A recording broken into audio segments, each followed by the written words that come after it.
Mom, can you hear me? My son Marcus leaned close, his voice thick with what sounded like grief. It's okay to let go now. We're all here. I opened my eyes slowly, taking in the faces gathered around my hospital bed. Marcus on my left, his wife Felicity beside him dabbing at dry eyes with a tissue. My daughter-in-law's sister Nicole stood near the window. Dr. Patel hovered by the monitors, checking readings with practiced efficiency. The hospice room smelled of antiseptic and forced roses. Late afternoon, sun filtered through Venetian blinds, casting stripes across the white sheets. I need to tell you something, I whispered, my voice deliberately weak. Marcus gripped my hand tighter. Before I go, don't talk, Mom. Save your strength. But his eyes flickered to Felicity. A look passed between them, anticipation masked as sorrow. No. I struggled to sit up, letting them help me. My movements were calculated, each tremor rehearsed. There's something you need to know. Marcus's jaw tightened. Mom, please. I'm not dying. The words landed in perfect silence. Marcus's hand went slack. Felicity's tissue froze halfway to her face. The terminal pancreatic cancer diagnosis? I continued, my voice suddenly stronger, clearer. It was fabricated. Dr. Patel here confirmed it this morning after reviewing my actual test results. I gestured to the doctor, who nodded grimly. The original diagnosis was fraudulent. Someone bribed Dr. Chen to create false medical records. That's impossible. Marcus stood so fast his chair scraped loudly against the floor. You've been sick for months. The treatments, the decline, were theatrical? I reached for the call button, not for a nurse, for the signal I'd arranged. You want to know what else was theatrical? The power of attorney you had me sign 6 months ago. The one you told me was for medical decisions only. Felicity's face went white. Her hand found Marcus's arm, gripping hard. Turns out it was a comprehensive financial POA. Gave you complete control over all my accounts, my investments, my property. I pulled a folder from beneath my pillow where I'd hidden it that morning. In the past 5 months, you've transferred $247,000 from my accounts. You've taken out a reverse mortgage on this house. You've sold my municipal bonds at a loss and pocketed the difference. Mom, you're confused. The medication Marcus started. I'm a forensic accountant, Marcus. Or did you forget? 35 years tracking financial fraud for the IRS. Did you really think I wouldn't notice? The door opened. 2 Phoenix police detectives entered, followed by an FBI agent I'd been working with for the past 3 months. Marcus Chen, Felicity Chen, you're under arrest for elder financial abuse, fraud, conspiracy, and attempted murder. Marcus's face cycled through emotions too fast to track. Shock, denial, calculation, rage. Murder! She's standing right there. The opioid dosage you've been increasing, the FBI agent said, pulling out handcuffs. Your wife consulted with Dr. Chen about creating a compassionate overdose to end her suffering. We have the emails. Felicity made a small sound, like air escaping. Her knees buckled. Nicole caught her, but the disgust on Nicole's face was clear. She'd been my inside witness all along. You have the right to remain silent. But before we get to how it all fell apart for them, let me tell you how it started. Because Marcus wasn't always like this. Or maybe he was, and I was too blind to see it. 6 months earlier, I sat in Dr. Chen's office staring at words that seemed impossible. Pancreatic cancer, stage 4, inoperable. 6 months, maybe 8, with treatment. I'm so sorry, Mrs. Chen. Dr. Chen, no relation despite the shared surname, looked genuinely pained. He was young, maybe early 40s, with nervous hands that shuffled papers constantly. The imaging is conclusive. The tumor has metastasized to your liver. The room tilted slightly. I gripped the armrests of the chair, feeling the leather creak beneath my fingers. What are my options? Palliative care. Chemotherapy could potentially extend your timeline, but the quality of life impact would be severe. He pushed papers across his desk. I recommend getting your affairs in order. Do you have family nearby? Marcus arrived at my house that evening within an hour of my call. He lived in Tempe, a 20-minute drive that he made in 15. Felicity came too, unusually present for someone who normally avoided family gatherings. Mom. Marcus hugged me, and I felt him trembling. Dr. Chen called me after you left. I can't believe this. We sat in my living room, the same room where I'd raised him after his father died. The same couch where he'd done homework, where we'd watched movies, where I'd taught him to balance a checkbook. 6 months, I said. The words felt unreal. Maybe 8. Felicity made coffee no one drank. Marcus paced, his software engineer brain trying to solve an unsolvable problem. We'll get second opinions. Johns Hopkins, Mayo Clinic. There are experimental treatments. The scans are clear, Marcus. It's too advanced. Then we fight anyway. He knelt in front of my chair, taking my hands. We make whatever time you have left meaningful, and we make sure everything is handled properly. Properly? Legal stuff, medical decisions, your accounts, the house. His voice was gentle, but something in his eyes made my trained instincts flicker. You can't manage everything while you're going through treatment. Let me help. That's when Felicity produced the folder. We already talked to an attorney, she said, setting it on the coffee table. Just preliminary documents, power of attorney for healthcare decisions, living will, that kind of thing. You did this today? I asked.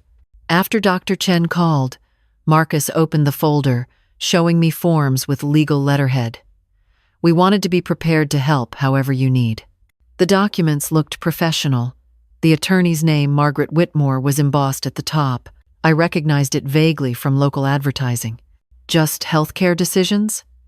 I confirmed, scanning the first page. Exactly. So if you're incapacitated, I can make medical choices based on what you'd want. Marcus pointed to highlighted sections. Nothing financial. Your accounts stay completely under your control. Something felt rushed, but cancer had just reorganized my entire worldview. I was 68 years old, facing death, and my son was offering help. Why was I suspicious? Let me read through everything, I said. Of course. But Marcus left the folder, and over the next 3 days, as the diagnosis settled into horrible reality, I found myself too exhausted to scrutinize legal language. When Marcus returned with a notary, I signed. That was my first mistake. The second was believing the symptoms that followed were real. 2 weeks after signing, the nausea started. Violent, debilitating nausea that left me weak and hollow. Dr. Chen prescribed anti-nausea medication that barely helped. The fatigue came next, so profound I could barely climb my stairs. Typical progression, Dr. Chen assured me during a follow-up. The tumor is growing. Your body is trying to fight it. Marcus visited daily. He brought groceries, picked up prescriptions, handled my mail. Felicity came too, cleaning my house, doing laundry, making meals I couldn't eat. We're moving in, Marcus announced one evening. Just until you're stable. You can't be alone. I didn't have the energy to argue. By April, they'd moved into my guest room. By May, I'd stopped driving. The world narrowed to my bedroom, the bathroom, occasional trips to the couch. Mom, I need your signature on some financial stuff. Marcus appeared with papers one afternoon. Property tax, homeowner's insurance. They need to be paid. I signed, barely reading. The morphine Dr. Chen had prescribed made everything fuzzy. And your investment account sent this. Quarterly review, standard authorization. More papers, more signatures. I signed those too. That's when my old training finally pierced through the fog. I was a forensic accountant. I'd spent 35 years tracking financial manipulation for the Internal Revenue Service. I'd seen every scheme, every con, every way family members exploited the vulnerable. And I hadn't looked at my bank statements in 6 weeks. Late one night, while Marcus and Felicity slept, I forced myself out of bed. My home office was down the hall, door half closed. I booted up my computer, fingers shaking as I logged into my primary checking account. The balance made my breath catch. I'd had $84,000 in April. Now, June 2nd, the balance showed $38,000. I pulled up the transaction history. Transfers. Dozens of transfers to accounts I didn't recognize. $5,000 here, $8,000 there, $12,000 to something called Chen Family Trust. My savings account was worse. Completely drained. $120,000 gone. The investment account made me physically ill. My municipal bonds, carefully selected over decades, had been sold. All of them. The proceeds, nearly $200,000, had vanished into transfers marked estate management and healthcare costs. I sat in the darkness, staring at numbers that told a story I'd seen hundreds of times in my career. Financial exploitation, elder abuse, systematic theft. My son was robbing me blind. The next morning, I pretended the medications were working. I stayed in bed, eyes closed, listening to Marcus and Felicity talk in my kitchen. "How much is left?" Felicity asked. "Maybe 40 in the checking, but the house is what matters." Papers rustled. Reverse mortgage papers came through. "We can access $280,000 in equity." "Marcus, I don't know about this." Felicity's voice carried doubt. "What if she finds out?" "She's dying, Felicity. 8 weeks, maybe 10. Dr. Chen said her liver function is declining rapidly." A pause. "We're not stealing. We're securing our future. My inheritance. It's the same money, just earlier. But the power of attorney covers everything. Margaret made sure of that. Mom was too drugged to read the fine print. The attorney had lied. The POA wasn't limited to healthcare. It was comprehensive. And Marcus knew it. What about after? Felicity again. When she's gone, won't there be questions? She's terminally ill. People die.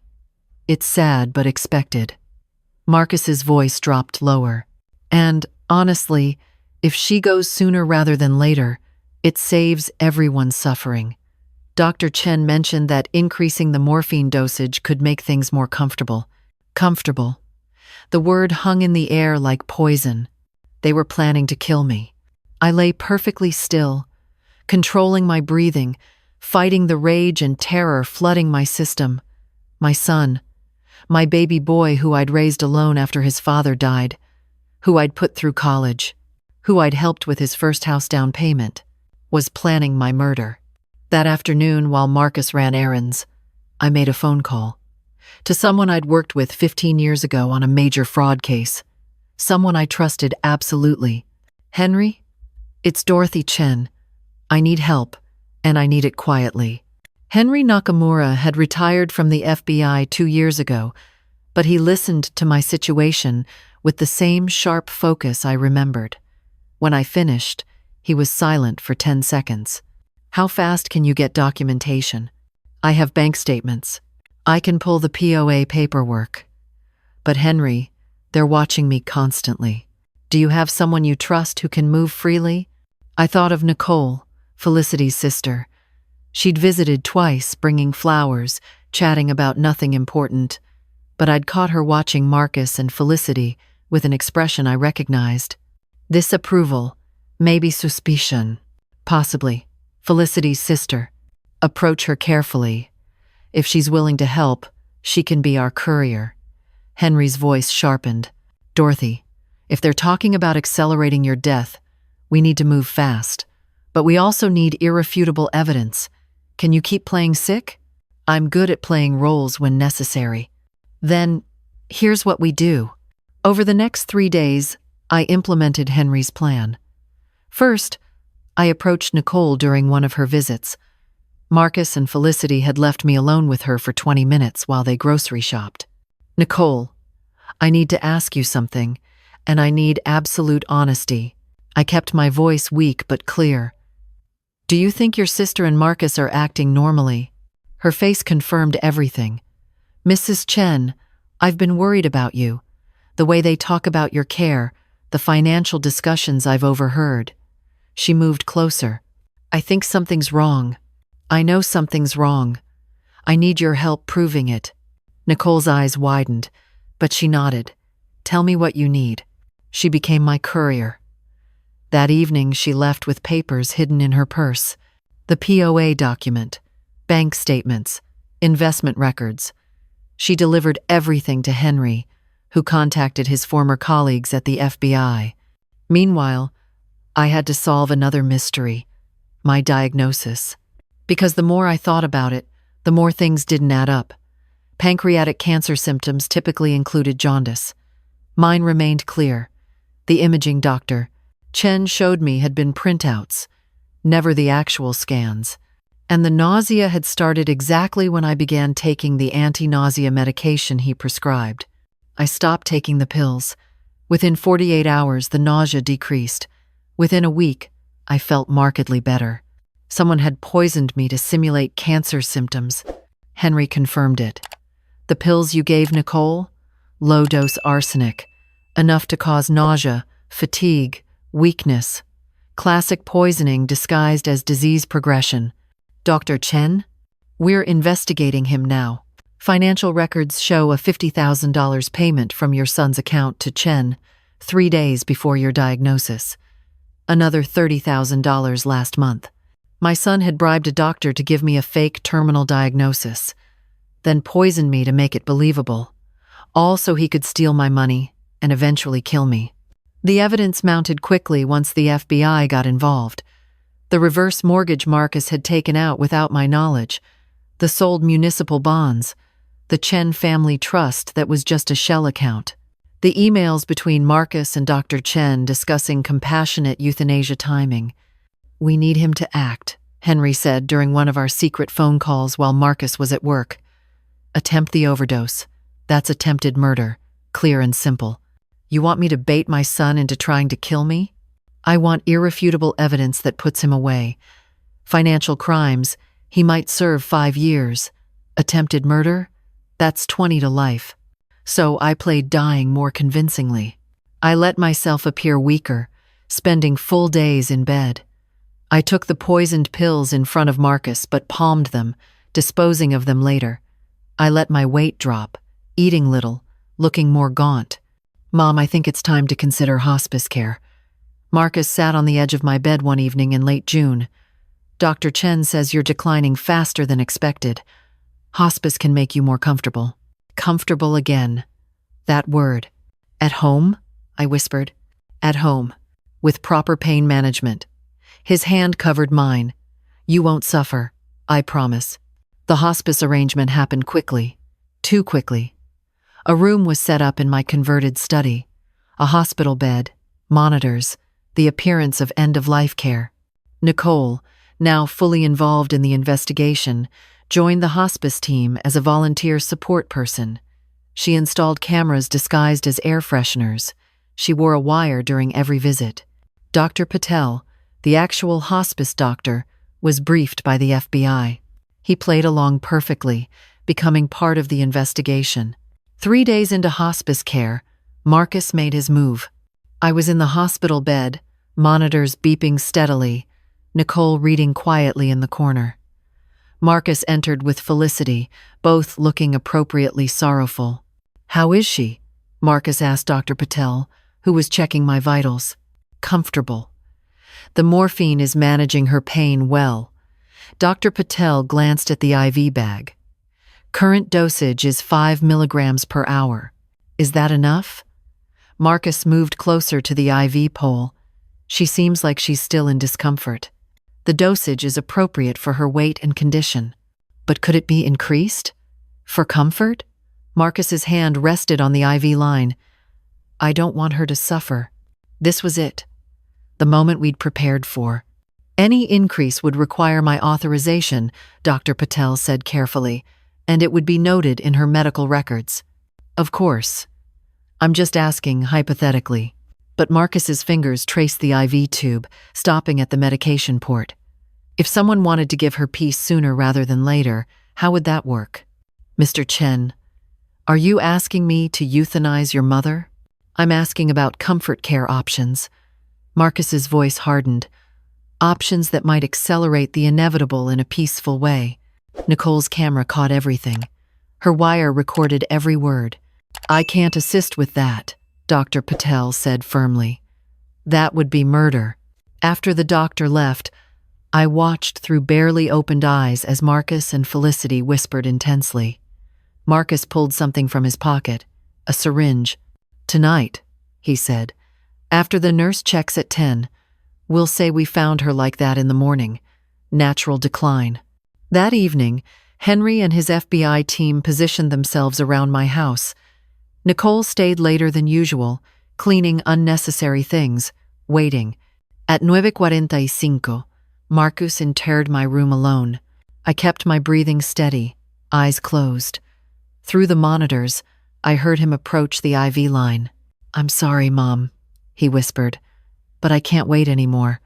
The creditors are calling. We need that house money now." The syringe appeared in his hand. He uncapped it, moving toward the medication port. "Phoenix Police. Freeze." The room exploded with movement. Officers poured in from the hallway, from the closet where they'd been hiding. Henry stepped through the door, gun drawn, face grim. Marcus stood frozen, syringe in hand, face cycling through emotions as the reality crashed over him. That's when I opened my eyes fully, sat up, and removed the IV line myself. "Hello, Marcus." His face drained of all color. You're not dying." "No. I never was." I swung my legs out of the bed. I'd been practicing moving confidently for this moment. "Dr. Chen was arrested 2 days ago. The $80,000 you paid him to create a false diagnosis and poison me with low-dose arsenic? That's fraud and attempted murder. The $247,000 you stole using a fraudulent power of attorney? That's elder financial abuse. And that syringe you're holding right now? That's attempted murder. Again." "Mom, I can explain. I spent 35 years investigating financial crimes, Marcus. I taught you better than this." I gestured to the FBI agents, securing him in handcuffs. Or maybe I didn't. Maybe I failed somewhere. But that's something I'll have to work through later. Felicity was arrested in the kitchen, crying, claiming Marcus had manipulated her. The emails proved otherwise. She'd been equally involved in every decision. Dr. Chen flipped immediately, providing detailed testimony about the fake diagnosis, the bribes, the poisoning protocol he'd designed to simulate cancer symptoms. The investigation uncovered even more. Marcus had gambling debts totaling $180,000. Felicity had credit card debt of $60,000. They'd been planning this for over a year, waiting for the right opportunity. My death was supposed to clear everything. Life insurance payout, house equity, investment accounts. They'd calculated I was worth $840,000 dead versus nothing alive because I'd already spent my daughter's inheritance. They'd actually discussed it in emails. Her daughter's inheritance. Like I existed only to eventually fund their lifestyle. The trial was swift. The evidence was overwhelming. Marcus received 25 years for attempted murder, fraud, elder abuse, and conspiracy. Felicity got 20 years. Dr. Chen got 15 years and lost his medical license. Now it's 8 months later. I sit in my living room, the same room where Marcus hugged me after the fake diagnosis, the same couch where we drank coffee no one wanted. Nicole visits regularly. She apologized 100 times for not seeing the signs earlier, but I don't blame her. Marcus was convincing. Even I almost believed him at the start. The house feels different now, emptier. Not because of the money or the violation of trust, though those hurt.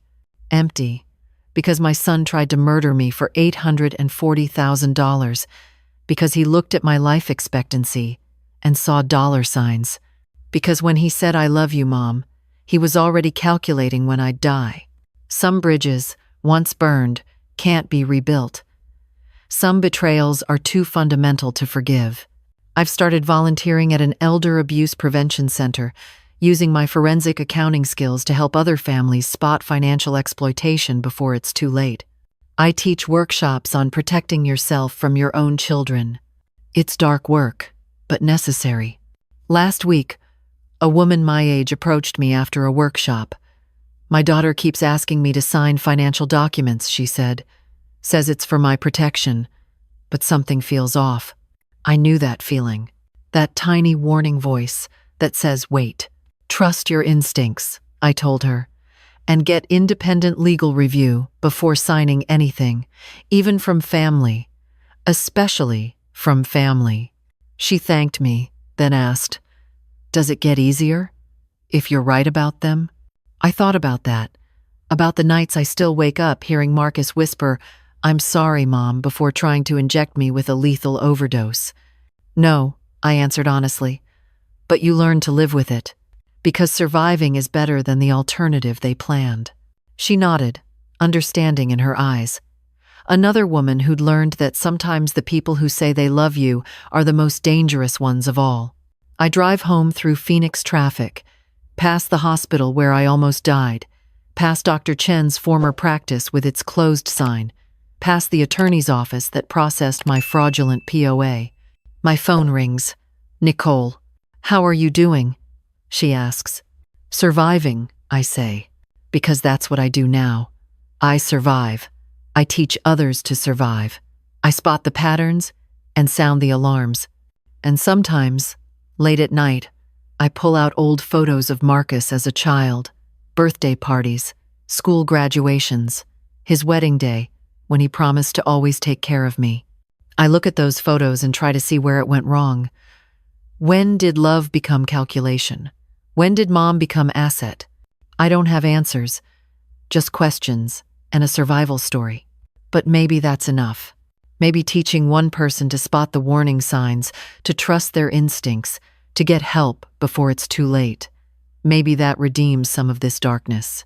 I pull into my driveway, my house, my name on the deed, my account secured, my life reclaimed.